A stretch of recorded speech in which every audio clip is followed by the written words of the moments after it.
The first time I realized something was seriously wrong, it was because 50 people in expensive jackets were screaming at each other on my dirt road. Engines idling, champagne flutes shaking in their hands like they didn't know whether to sip or throw them.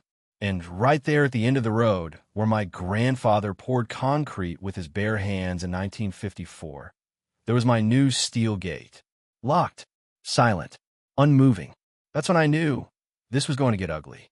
But let me back up, because none of this started with a gate or a restaurant or even the HOA. It started with a lake. A small, stubborn, cold water lake in northern Idaho that most people would drive past without ever noticing. And the only reason they'd be wrong is because it was home. My name is Daniel Mercer. I'm 61 years old, retired civil engineer, widowed, stubborn in all the ways that matter. And I live on the same stretch of land my grandfather bought after the war when all he wanted was quiet and water and something that couldn't be taken away from him again. He used to say, a man should be able to stand on his own dirt and see something beautiful.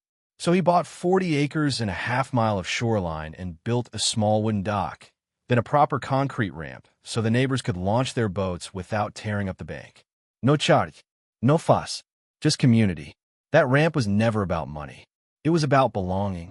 I learned to swim off that dock. My boys learned to fish there. My wife, Hannah, used to sit at the end with her feet in the water and read those thick mystery novels she loved, pretending she wasn't watching the kids the whole time. Every summer for 15 years, she ran a little charity fishing derby for local families. Nothing fancy. Hot dogs, lemonade, cheap trophies from the hardware store. But people came, and they stayed, and it mattered. When cancer took her 3 years ago, I thought the lake might break me. Turns out it saved me. Or, at least, it did, until Marissa Langley arrived. Marissa showed up one spring in a black SUV that looked allergic to gravel. Designer sunglasses, perfectly pressed clothes, the kind of smile that never quite reaches the eyes. She and her husband bought the old Carter place on the South Ridge, the one with the view, but no lake access. And within 2 months, she was at every HOA meeting, every planning committee, every community improvement workshop like she'd lived here her whole life. By month 3, she was HOA president. Now, I'm not anti-change. I worked in infrastructure for 40 years. I understand growth. I understand development. What I don't understand is arrogance, and Marissa had that in spades. First thing she did was push through shoreline beautification guidelines. Translation: no fishing from common areas because it looked cluttered. Then she brought up restricting non-residents from lake access.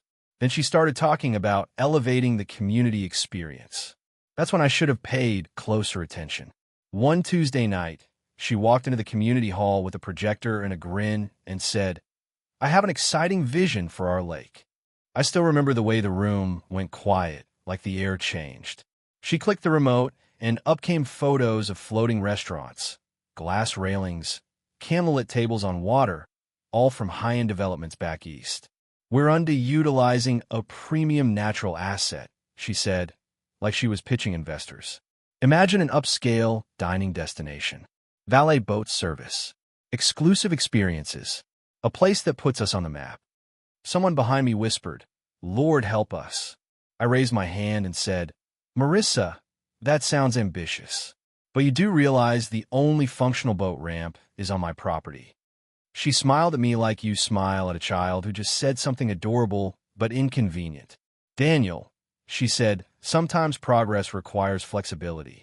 That's when my stomach dropped. Because that ramp isn't ambiguous. It's not shared. It's not HOA property. It's not community-owned. It's on Mercer land. Always has been. And she knew it. 2 weeks later, construction started. At 5 in the morning. Trucks, cranes, diesel, beeping, hammering.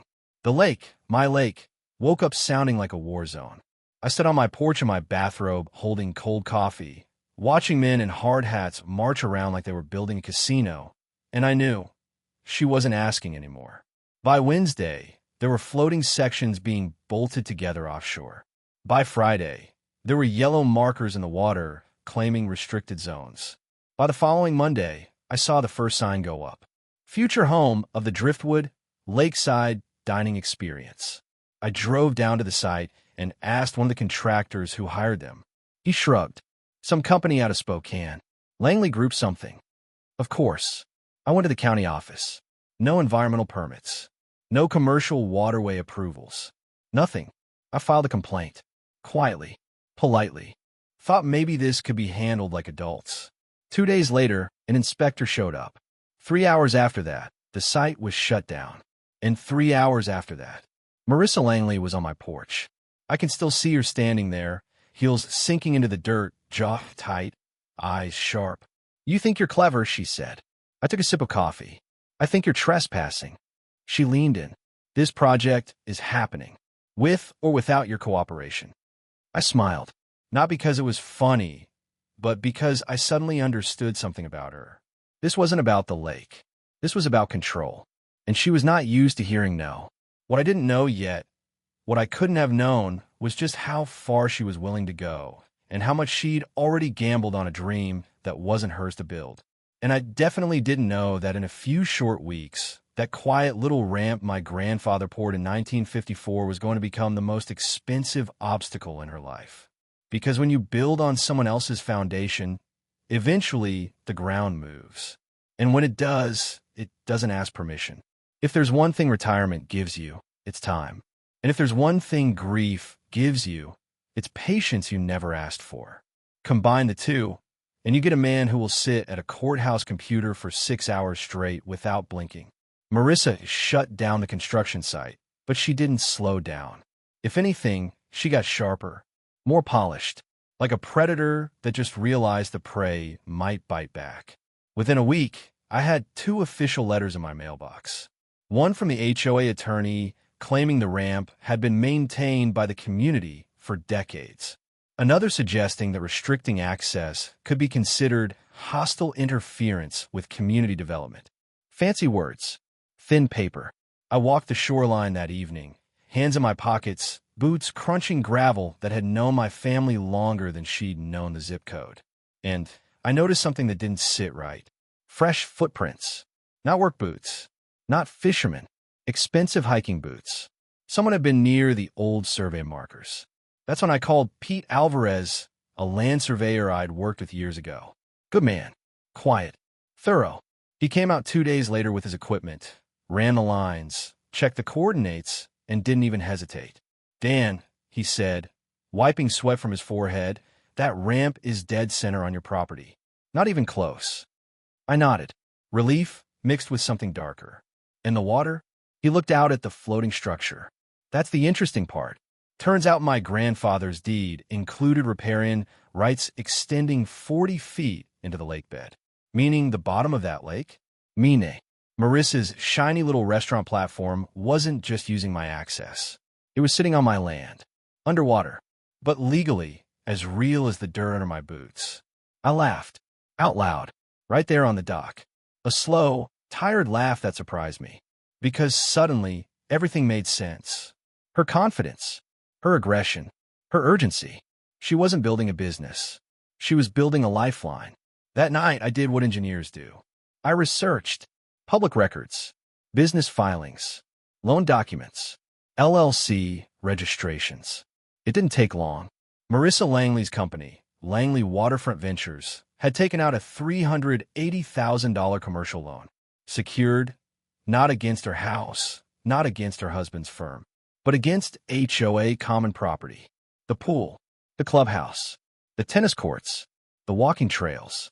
Everything the community had paid into for 20 years, pledged as collateral. Without a vote, without disclosure. That's not creative financing. That's theft. I sat in my kitchen at 2 in the morning staring at the screen while the coffee went cold and Hannah's old wind chimes tapped gently in the breeze outside. I could almost hear her voice in my head. "Daniel, don't let them take what isn't theirs."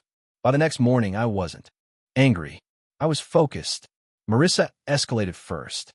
I got a call from a sheriff's department. A concerned report had been filed claiming I was harassing construction workers, stalking the site, behaving erratically. Lies. All of it. But now there was a file. Then adult services showed up. 2 women with clipboards and soft voices, asking if I was managing okay on my own. Weaponizing